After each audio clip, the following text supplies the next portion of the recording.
porque ainda não entendemos, apesar de tantas religiões, o espírito do amor preconizado e vivido por Jesus Cristo.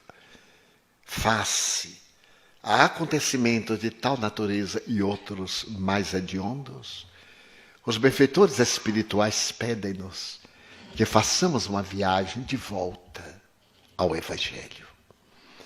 Estamos empaturrados de ciência.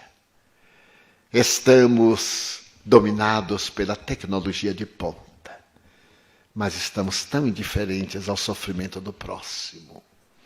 Às vezes comovemos-nos com uma tragédia do outro lado do globo e não temos olhos dentro de casa para ver a família chorando na mais tremenda solidão e na mais cruel amargura.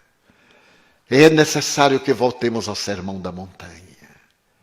Nós, os cristãos, que fomos aquinhoados com a honra incomparável de conhecer Jesus.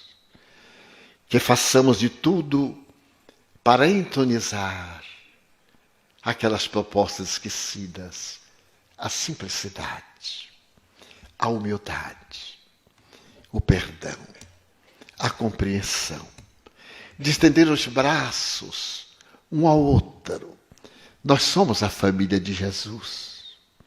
Nós já estamos vinculados a Ele através da história desde o século XII, pela suave e doce presença de Francisco de Assis. E depois que Allan Kardec restaurou a beleza da porciúncula e que demonstrou que somente a caridade é que dá vida e é o lubrificante da vida, nós precisamos urgentemente de voltar a Jesus, de voltar às bases, retornar ao início, esculpir as coisas simples. Ao invés de afugentar uma criança miserável, dar um sorriso é apenas uma criança. É nos pés desta criança que a humanidade caminha na direção do futuro. Também enxugar as lágrimas de um ancião. Deste ancião que perdeu tudo, menos o direito de recordar melancolias e tristezas. Fazer que nós sejamos um raio de sol na noite escura.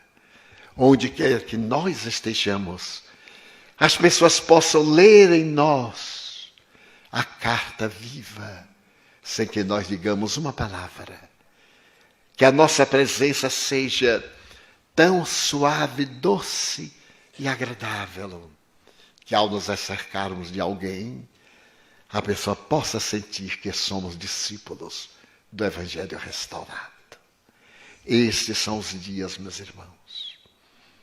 Nestes momentos que estamos convivendo entre alegrias e reflexões, entre sorrisos e meditações profundas, que permitamos que o suave aroma do Evangelho penetre-nos de tal forma que ao retornarmos aos nossos lares, aqueles que olhem a nossa face possam perceber o brilho do Evangelho. Eis que eu vos trago boas novas de alegria. E depois que ele veio, a humanidade nunca mais foi a mesma. A sua força foi tão imperiosa que ele dividiu a história da humanidade, antes e depois. Tergiversamos. Os instintos primários, a sombra, o ego, têm nos dominado nestes 20 séculos. Mas amanhece uma era nova. A transição planetária aí está. Os grandes missionários de outra dimensão estão chegando. Já estão entre nós. Aqueles grandes gênios do passado, desde os grandes pensadores do Oriente, as escolas clássicas do Ocidente greco-romana, os gênios do Renascimento, as estrelas que apareceram na noite medieval, os grandes cientistas, Os conquistadores estão de volta. Amanhece era nova. Que nós participemos deste banquete, da transição planetária, e possamos construir o mundo de amanhã, no qual não haverá Deus, nem saudade, nem mágoa, nem sofrimento. É a instalação do reino dos céus. Em nome daqueles que não têm nome, que estão albergados em nossa casa, na cidade de Amparo, no CEPI, multiplicados no Brasil e no mundo, nessas células de amor, em nome deles, os filhos do Calvário, que Deus os abençoe.